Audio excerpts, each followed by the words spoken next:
Halo, selamat datang di Estalis YouTube channel MFR. Yes. Kali ini kita ada di mana nih? Kita ada di Samara Resto. Samara Restoran. Ya, jadi memang nih tempatnya, waduh, asri banget dah. Nggak nyangka ya MFR ya? Kayak di Bogor ya? Iya, kayak Ini di Bogor. di mana, Padahal ini di daerah Bekasi. Bekasi ya? Ya Bekasi, tapi suasananya kayak di Bogor. Yes. Ya, ini mungkin buat kita yang memang bukan orang Bekasi gitu ya, kita terkejut ya melihat situasi suasana lingkungannya. Waduh, enak sekali nih restorannya ya. Iya. Apalagi mungkin juga kita didukung sama suasana yang lagi mendung-mendung gini ya. Aduh, ini benar-benar mantap ya. Buat yang jarang-jarang ke Bekasi, ini satu tempat yang kita sangat rekomendasikan ya. Recommended ya, apalagi kita dapat tempat di saung-saung begini, enak banget ya. Dia ada beberapa tempat juga ya, ada yang modelnya kayak bangku-bangku juga ya.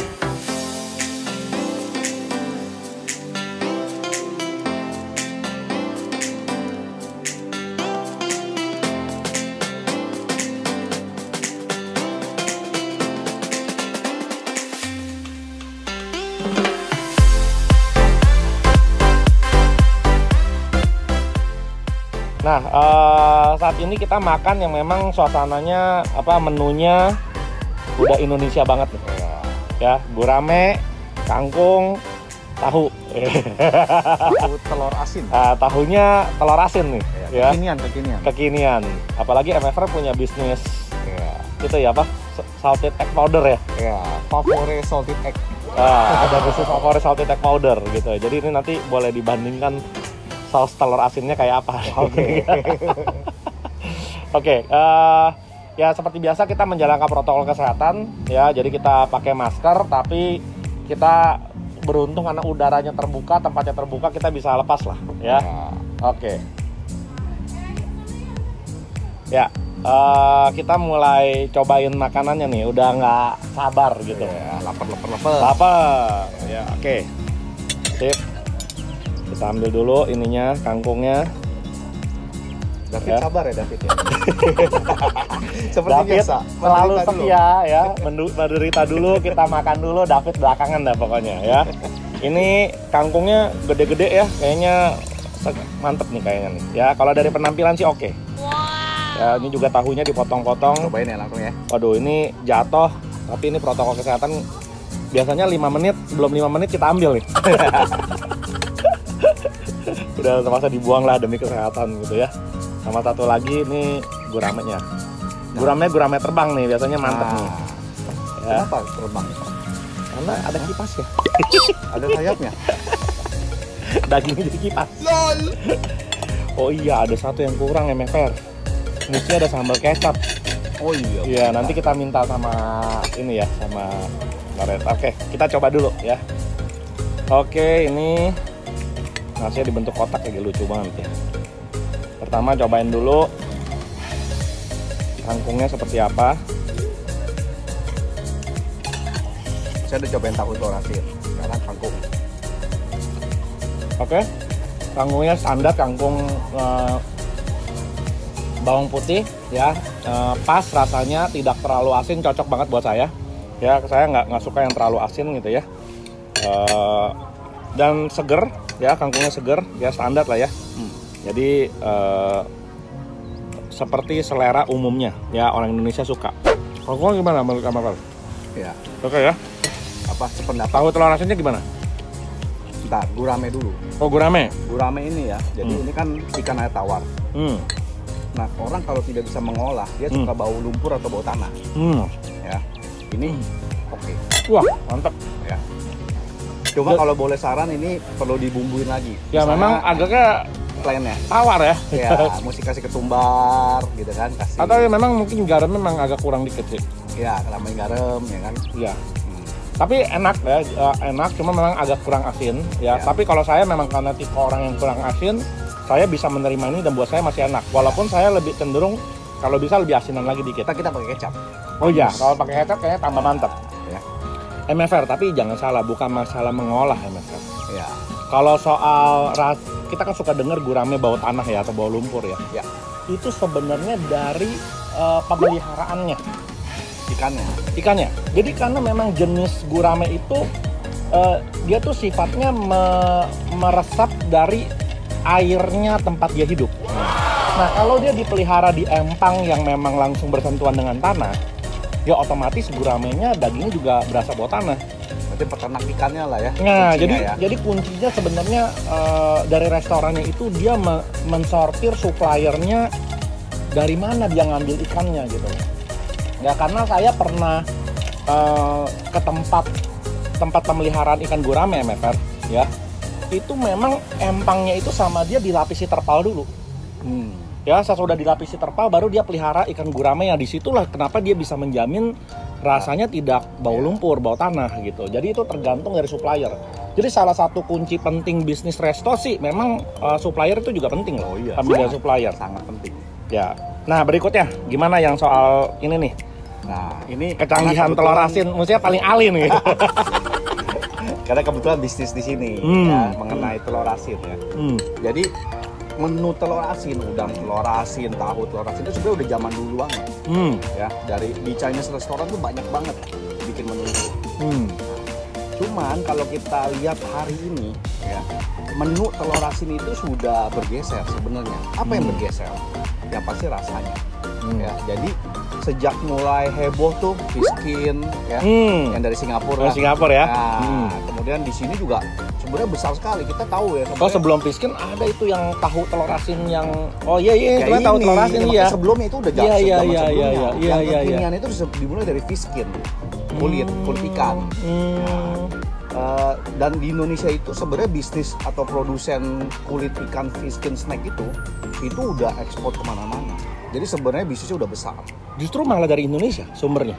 Bukan, maksudnya yang bikin populer memang yang dari Singapura itu. Tapi bahan bakunya dari Indonesia. Bahan baku mungkin juga. Tapi sebenarnya saya mau katakan di sini, Indonesia sendiri sebenarnya banyak produsen seperti yang di Singapura itu sudah mengekspor ke China, ke ya Asia lah kebanyakan. Ini kan memang menu Asia ya.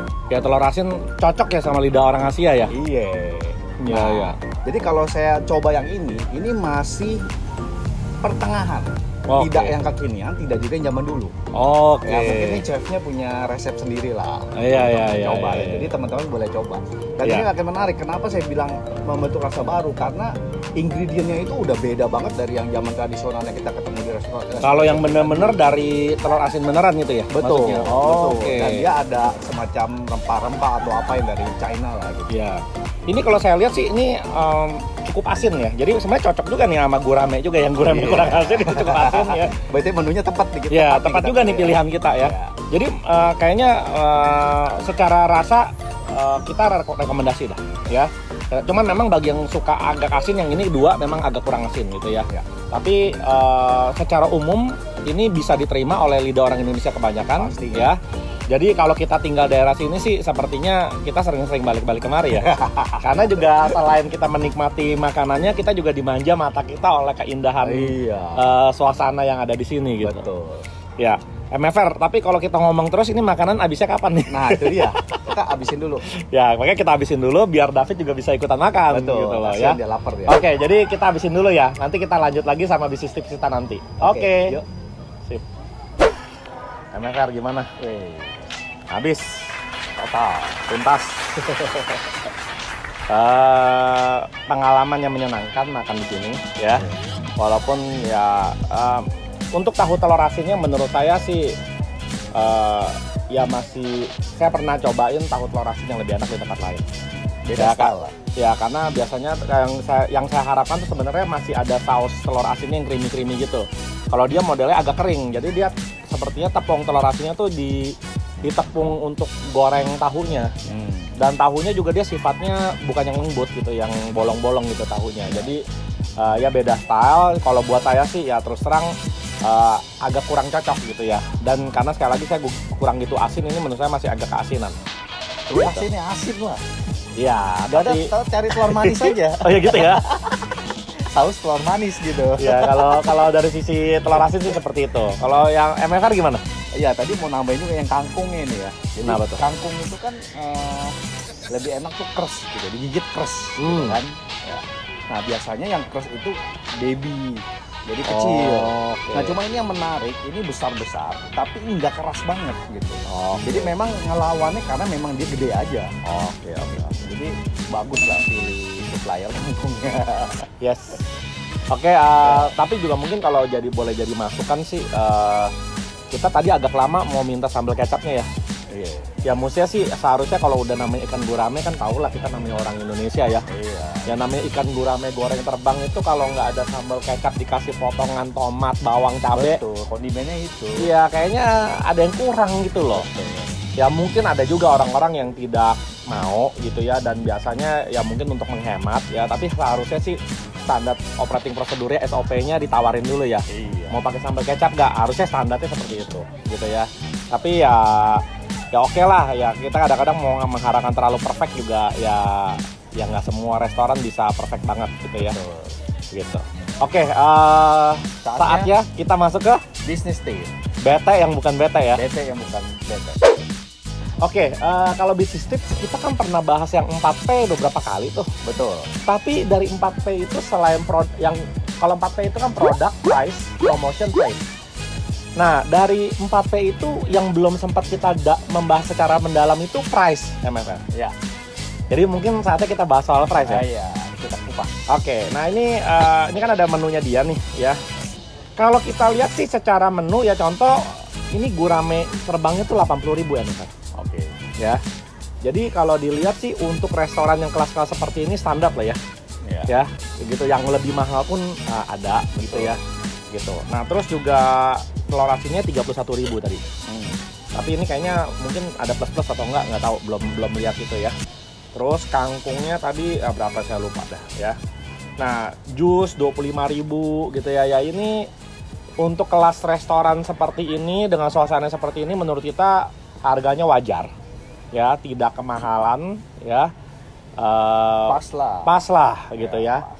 Nah, walaupun sebenarnya kalau kita bicara soal harga ya, coba kita bayangin misalnya jus 25.000. Bahan baku berapa sih? Ya, untuk sebuah jus gelas buah dicampur air, es gitu ya, di blender. Tergantung. Kalau jus duren, iya sih. Ya, kan? Tapi kalau ini kan jus 25.000-nya apa? Jus Semangka, alpukat. Alpukat 21.000. Lebih murah. Mangga 25.000. Ya paling bahan baku 5.000 kali ya. Lebih lah. Nah, gua secara mahal. Tapi nggak satu gitu dong buat segelas doang. Mangga sekilo itu kan 25.000 kalau musim. Dan sekarang udah 15.000-an loh. Ya. Itu udah mulai habis tuh.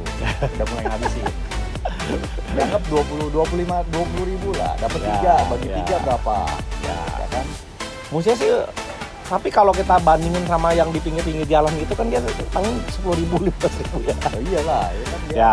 Nah balik lagi pertanyaannya, kenapa bagi kita wajar MFR? Kalau menurut saya sih harga mengenai persepsi. Nah, itu dia ya. Ya karena kita membeli makanan ini bukan cuma sekedar makanannya toh. Ya, yang kita beli adalah termasuk experience-nya. Betul. Suasananya itu termasuk kita bayar gitu loh. Ya, bayangin di saung-saung seperti ini. Nah, kalau kita mau banding-bandingin, dia dengan luas sebesar ini berapa investasinya? Betul. Bikin saung kayak begini aja berapa investasinya? Mahal. Jumlah karyawan. Betul. Ya, itu kan biaya-biaya gitu ya. Dan mungkin apalagi kalau kita compare ya, beberapa daerah itu kan level price-nya berbeda-beda ya. Ya mungkin kalau kita bilang di Tangerang Selatan itu udah agak tinggi itu. Ya, jadi untuk yang kayak begini di Tangerang Selatan sih nggak dapat segini. Ya mungkin daerah Bekasi punya level price yang berbeda, kita nggak tahu sih. Ya, tetapi kalau di daerah Tangerang Selatan tempat kita tinggal ya menurut kita bisa lebih mahal lagi untuk yang makanan dengan konsep tempat yang secantik seperti ini gitu loh. Nah itu jadi sebabnya kalau kita bicara soal harga ya itu sangat relatif. Ya, orang itu membandingkan antara apa yang dia dapat dibandingkan dengan apa yang dia keluarkan, itu namanya customer value. Jadi customer value itu adalah persepsi benefit dibagi persepsi resiko. Yang tadi MFR bilang persepsi ya. Ya, jadi manfaat yang didapatkan dibagi sama resikonya. Nah, resikonya salah satunya harga yang dibayar. Atau misalnya tadi mungkin ada experience terhadap pelayanan yang mungkin itu apakah lama atau cepat. Nah, itu adalah harga yang dibayar. Nah, manfaat ya tadi suasana, rasa makanan itu manfaat. Nah, kemudian orang membandingkan antara total manfaat dibandingkan sama total resiko yang dia harus keluarkan, jauhnya misalnya. Nah, jika nilai benefitnya lebih besar, orang merasa puas dan ujung-ujungnya kembali lagi gitu. Jadi jangan berarti juga kita harus khawatir juga harga selalu yang penting murah nggak selalu juga ya. Betul. Ada yang namanya itulah MFR. Low price quality trap. Ya, low price quality trap. Jadi kalau harganya rendah dipersepsikan barangnya jelek. Jadi mesti hati-hati juga mau naruh harga misalnya terlalu murah, apakah nanti orang menjadi khawatir nih, jangan-jangan ini barangnya beneran nggak nih, expired atau enggak nih, atau asli atau tidak nih. Nah, itu yang bikin orang jadi kebat-kebit gitu loh. Strategi penyusunan harga banyak lah ya. Iya. Itu kalau dikupas mungkin berseri-seri ya. Iya, jadi ya intinya udah dapat isi-isinya ya. Kita bisa apa? Ya, kalau makan jangan kekenyangan lah. Betul. Gitu lah. Yang pas-pas aja ya. Nanti kita bisa uras detailnya lagi di seri-seri kita berikutnya ya. Betul. Oke, kalau gitu kita tutup aja. Jangan lupa klik like and subscribe, komen, share ya, dan bunyikan lonceng notifikasi di Excellis YouTube channel. Mantap.